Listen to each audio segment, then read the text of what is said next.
We will make sure to do a nice little Q&A afterwards, and I'm going to be keeping tabs on everybody's questions coming in on board as well. Awesome. Sounds good. All right. All right.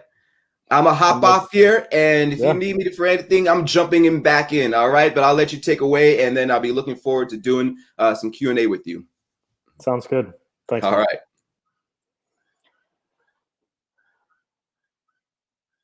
All right, everybody. Thanks for joining in. I'm just going to share my screen here and get started.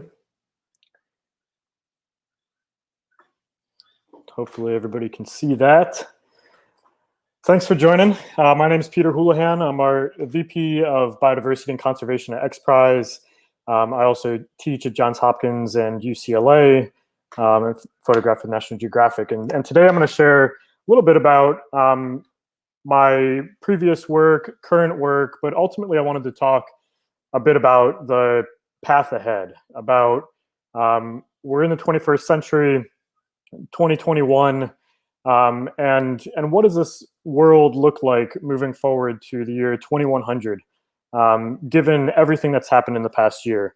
And I'm going to start a little bit by sharing some of my previous work. I don't want to dwell too much. I think today being such a celebratory day for biodiversity, we're going to talk about some positives, but also with reasonable concern, hesitation, and calls for action. So all of my work up until the pandemic, pre-COVID, and I'm probably not going to say that much more because we're all tired of it, but it's critical to mention because, as we heard in our previous talk, the pandemic and everything we've faced in the past year, fires, hurricanes, and things like that, are all tied to the destabilization of our environment.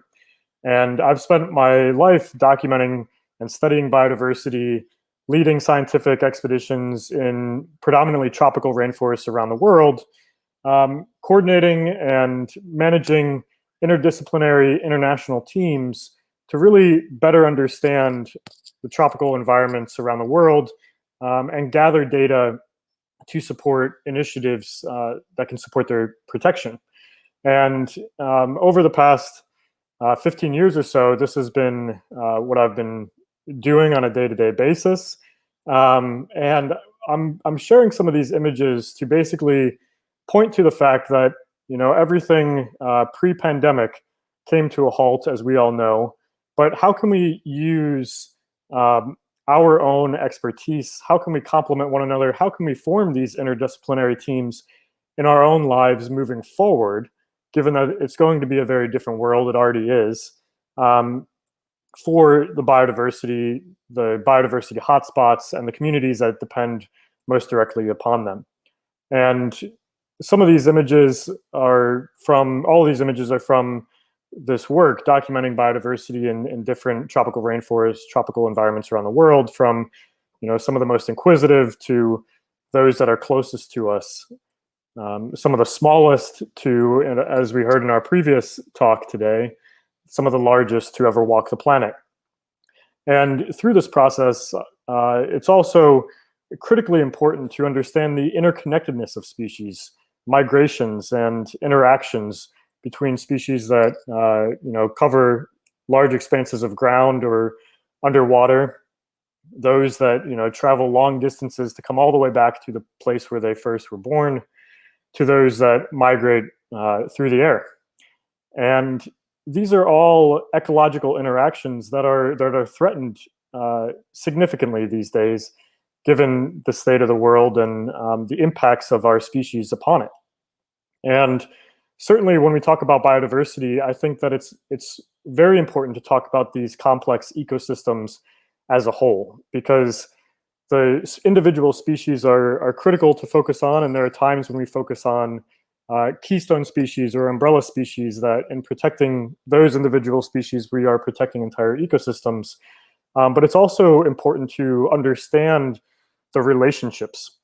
For example, a lot of my work in the past has been on pollination and the connections between pollinators and flowers and our own, you know, food products and things like that. And it's not just in a terrestrial sense. Underwater, there are equally, if not more, interconnected environments such as coral reefs. And so the outlook of this looking forward is what I really want us to focus on. I'm not sharing all the images of deforestation or wildlife trafficking or mining that we could focus on. I think everybody here is aware of the state of the world, and you know, the past year of 2020 really brought that to the forefront. Finally, it wasn't the past half century of warnings, but people actually facing all of those imminent and compounding effects, everybody in the world. And so that's what I want to focus on moving forward, is how do we come out of these things with all of that in mind in a decade where, you know, so many different international and national protocols have really targeted this decade as the one to drive significant change. I think that that's where we're at right now in this inflection point. We talk about tipping points of different environments around the world, and points of no return beyond which we would never be able to return to the intact ecosystems that took millennia to form. And certainly, not to go too dark here, but you know, many civilizations have come and gone in the past before, and it would be very naive to assume that we're impervious to that. So while this past year we've all been spending a lot of time on our computers, certainly not like this, but it has, in a sense, to take an optimistic angle at it, brought many of us together. And a lot of the work that I've done in terms of managing expedition teams of, you know, interdisciplinary scientists and local experts to really address complex issues and challenges in the world, I think that this is an approach that we really need to put more towards the forefront moving forward. And in particular, not only centering Indigenous peoples and local communities and being inclusive, but having IPLC-led initiatives that are supported rather than just beneficiaries. People need to be partners throughout this entire process, and leaders. And so throughout all of this work, you know, one point of critical importance on that topic is the fact that the majority of biodiversity on the planet exists on Indigenous lands, where Indigenous peoples and local communities are far better stewards of this biodiversity and far more comprehensive knowledge holders and teachers of these environments and the biodiversity and the complexity of these environments, and hold the keys to, I think, a sustainable future that really needs to be heard. And so in the spirit, I think, in kind of just summarizing this quick talk today, one word that I really want to emphasize is collaboration at every level. And these are some images from different tropical ecology field courses that I lead for Johns Hopkins with Cameroonian students and US students and Baka teachers and Cameroonian professors, to really integrate all of this knowledge and come up with new ways forward. I think that the general consensus is that the way that we got here is not working, and certainly we need to restructure quite a lot of different systems, or restart them from the ground up with new foundations altogether. And one aspect of collaboration that I particularly want to talk on, though I view it as a tool rather than the end-all, be-all solution, is technology. You know, biodiversity is something that pretty much everybody can get excited about. People love animals and nature. But one thing also that I've seen as a unifying force is innovation. And again, I view this as a tool, but in particular, a program that I'm running right now called XPRIZE Rainforest is focused on international teams, interdisciplinary teams to innovate not necessarily new solutions, but new approaches to surveying and monitoring biodiversity in tropical rainforests and gathering real-time data that can be collected and analyzed almost instantaneously to more immediately inform decision-making, policy, action, so that we're actually using science in our decision-making, which historically has also taken a very long time in a sense to gather, you know, months or years on the ground. And this is something that I really view as a way to bring people together over the past year that we've been running this program. Although it's a technology for biodiversity and conservation competition, it's also served as a vehicle to convene people with common interests and goals, but who are generally solution oriented. And I think that, thinking big all the way to using satellites in space, certainly we are equipped with the intelligence and the skill sets to really tackle these problems. It's really a matter of whether or not this is going to be prioritized. And I think that's where we're at in an international sense, and in a national sense as well, is prioritizing nature moving forward, nature-based solutions, local indigenous-led solutions, and really thinking creatively. Oftentimes, in an innovation sense, I don't feel that we need to reinvent the wheel, but certainly we already have approaches and technologies that, if they were applied strategically and wisely towards environmental conservation, we could be leaps and bounds ahead. And also, I feel that if we can focus on nature as a unifying force that's critical as our own natural habitat, then I think that we can be better situated moving into the future. And to just give a remark about the students, I wanted to give a quick shout out to our Johns Hopkins environmental science and policy students who are graduating this week. And these students and these initiatives and this collaboration, I think, is really what gives me hope. And a lot of times in conservation, as I said, it's often so doom and gloom, but we can't really afford to dwell on that any longer. We need to be positive and optimistic, but we need to be extremely efficient and effective in our approaches over the next couple of years, because I think that it's this generation, it's this decade that will really determine the fate of the rest of this century, and, to be honest, our species. And so with that, I just wanted to say thanks for everybody for tuning in. Thanks to everybody else and participating today.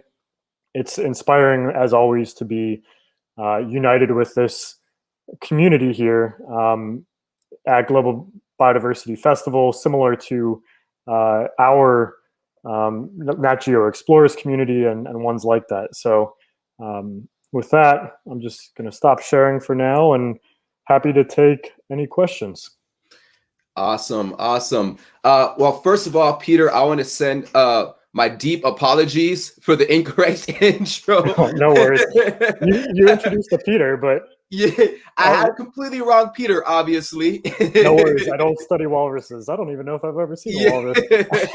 I wish you had corrected me, but for the audience tuning in, I wrote it there in the chat, but apologies for the incorrect intro. Obviously, Peter explained who he is. That was the wrong intro at the beginning, so apologies for that, Peter. But nonetheless, absolutely amazing work. I have a couple questions that I'll just kind of piecing together listening to your amazing presentation. One that really connected me, you mentioned some of the work that you were doing with, I believe it was some of your Cameroonian students or in Cameroon. I have a special affinity. I am half Cameroonian myself. I lived in Cameroon my younger part of my years. I'm half Cameroonian, half Nigerian.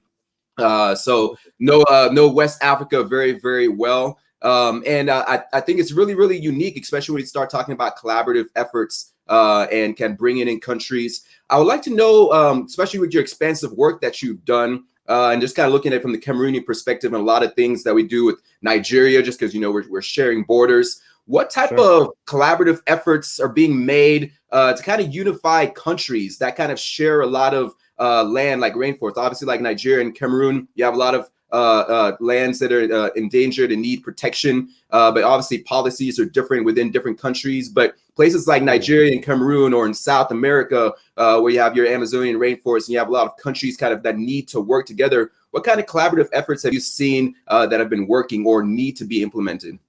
Totally. No, it's a great point. Where'd you grow up in Cameroon? Douala. Oh, awesome. Very yes. Cool. Yeah. There's a word that's come more to the forefront, and maybe it's in the past few months, in the past year. It's always been out there, but science diplomacy.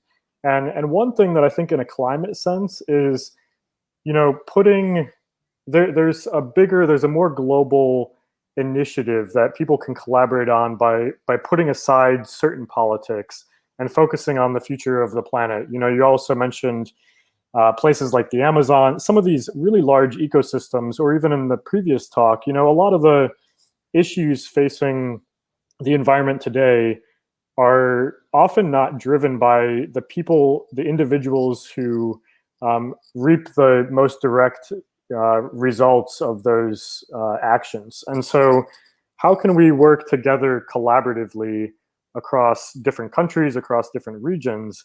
And certainly, I think in the Congo Basin, the majority of my work in Cameroon is in the Congo Basin. Yeah. And carbon is also a word that is at the forefront, given all these the importance of climate, obviously. And the Congo Basin is a massive store of carbon for the planet.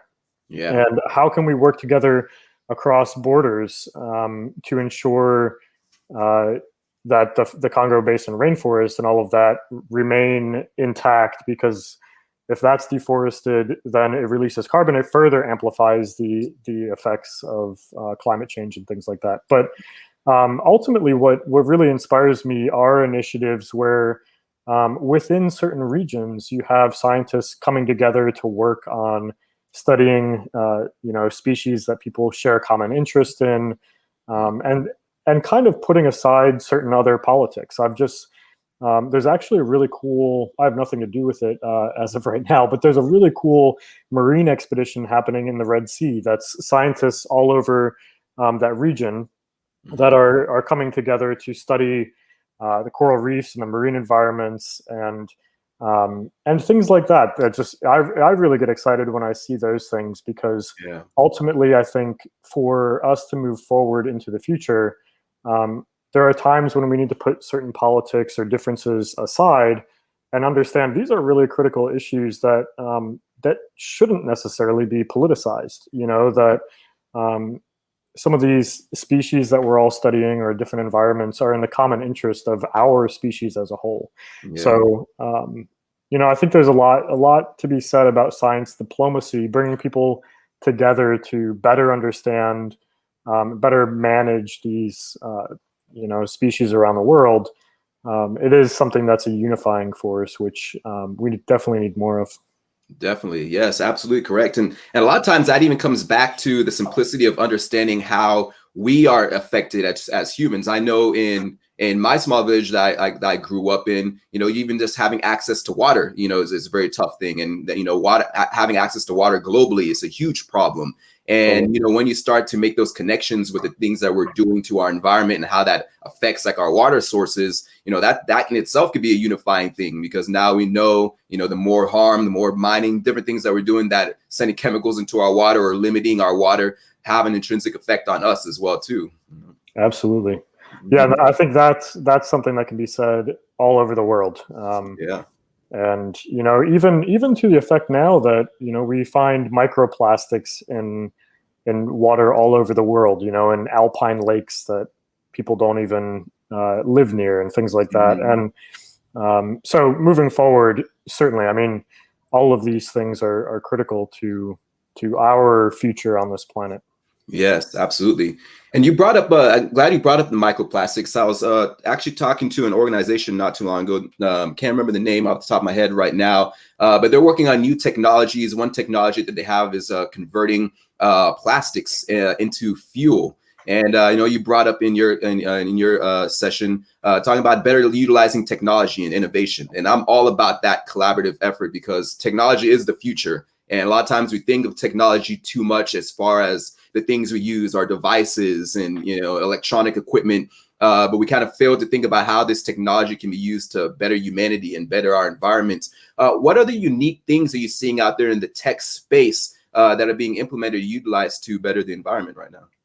Yeah, and that's a huge focus of what we do at XPRIZE, is really coming up with how can we incentivize people to collaborate and convene and come together and form interdisciplinary teams to target these grand challenges in the world. And we're certainly diving more into biodiversity and conservation initiatives. To me, I mean, there are very basic things as well, like you said about water, or there are a lot of areas around the world that would benefit purely from power and electricity and connectivity of like cellular connectivity or Wi-Fi. And so there are really simple aspects about technology as well that are critical. But in particular, I think that there's a lot to be said about solar and how can we be more efficient and run kind of off the grid. There's a group in the Amazon basin called Cara Solar that makes these solar powered motorized canoes. And to me, that's kind of the ingenuity, and that was developed and designed by indigenous community in Ecuador and Peru to really focus on an issue that, like, if having to depend on gasoline and things like that is one, it's kind of archaic in the world that we live in now, but it also means you have to travel to pick that up. It costs money. Yeah.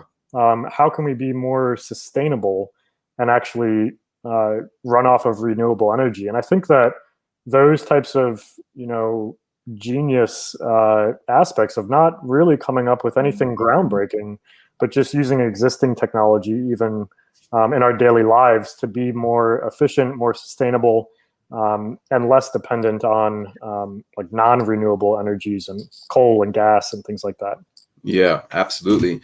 Yeah, and then that's great. And then I think something that also you touched on too that was really unique was kind of this empowerment of different local communities, right? Because it really comes down to them on the ground level. They have the expertise, they know the land, they know how different things are being affected. And there's a kind of a unique connection there when we're talking about technology. I recently, with my hip hop science platform, I always make these unique connections between pop culture, entertainment, and different things that are happening in our world. And I know Akon, rap artist from Senegal, he's doing a lot of work right now to utilizing tech to better his country. And you brought up solar power, and that's one of the things that he's doing right now, trying to make the country completely solar dependent and implementing more technology to really get that going. But it really comes down to empowering those local communities with not only the knowledge, but also the skill sets, right? The positions, the engineers that are going to be needed Totally. to be able to develop that as well too. How in your work with your students, as you are going on these trips and these expeditions, and you're talking about empowerment and working with communities, what different are there unique things that you've been seeing in different countries across the globe as far as on the ground level, different ways to empower those communities, whether it's through jobs, whether it's through resources, to be able to aid them in these technological advances? Yeah, absolutely. This is a whole separate conversation that could go on forever and should. Mm-hmm. And really, I think that one of the aspects is certainly, going back to the colonial history behind all of this. Yeah. The majority of these issues wouldn't exist had it not been for people coming in from outside and colonizing them and introducing these issues in the first place. And so, I think for a long time, the field of conservation has also been extremely colonial in terms of, we deforested all of Europe and much of the United States, but we're going to come to the tropics and tell people how best to manage their natural resources. It's crazy, right? I think the tide is turning a little bit, but the people who have that direct knowledge themselves are the best equipped fundamentally. There's certainly jobs, there's technology, there's resources, education. All of that needs to be poured into, these communities to actually be not only like be able to do that type of work, but to be able to influence the policy. And the like land rights is a huge issue all over the world right now. And it's coming back. It's coming more to the forefront in the U.S. as well. But ultimately, it does get back to this management of natural resources. And, there have been a variety of studies that have come out in the past year that indigenous people all around the world could have just told people to begin with, but showcasing that indigenous peoples and local communities almost 100% of the time manage their own land and natural resources better than anybody else coming in and telling another narrative. So I think there's an empowerment angle, there's an inclusive angle, but it really needs to just be flipped altogether and have not just inclusion, but initiatives, efforts, everything led by people that are local, and actually, have the best and most comprehensive knowledge and understanding, but also have the most at stake. I think there's a disconnect. You can be extremely supportive in a variety of different ways, but at the end of the day, we're all most effective in the places that we're from or where we have the most at stake, for good or for bad. And ultimately, I think where you can also influence the greatest is where you are local. So I think the narrative is slowly changing. I think that it's a huge effort and need to just decolonize conservation, and even within that, there's in a lot of indigenous languages around the world, there isn't even a word for conservation. It's just inherent in people's livelihoods that obviously you take care of your environment. There doesn't need to be it just permeates everything. So I think that it's a mental switch of just restructuring and just kind of tearing it down the foundation because it hasn't been working, and lifting up and empowering and providing those opportunities for the people that are best suited to do it. Yes, I love that. That needs to be a trending hashtag, decolonize conservation. It's a very underlooked approach, because we come at it from such just a Western perspective of like, hey, we got to teach these people how to do this, teach you how to do these different things. And like you said, it's intrinsic in those cultures. Even my countries in Nigeria and Cameroon, in our village, like having sustainable resources and making sure that you impact the land in a way that you can continue to use it is just a foundational thought process. It's not a thing of, oh, we got to conserve or this has to be a separate thing. It's just intrinsic to the way we live and how we survive. And a lot of times we don't think about that, And so the other thing too is thinking about the like archaic systems is quantifying knowledge. Like in a lot of, there's kind of this academia world of your knowledge only matters if you've gone this pipeline, and we need to be thinking of the people quantifying and valuing other types of knowledge that aren't necessarily just textbook. So no, I mean 100%, and many more conversations to come. Yeah, like you said, we can touch on that topic all day for weeks. That could be a whole nother festival in itself. For sure. Absolutely amazing. Peter, thank you so much for the knowledge you brought today. These are great takeaways that we could all utilize, that we could all walk away with, no matter where you are, you're students, you're developing, working in conservation already. These are foundational elements that we all need to consider in order to better our environment. So thank you so much, Peter. I appreciate it. And apologies once again for the intro. No worries at all, man. Take care. Awesome. Have a fantastic day. We'll talk soon.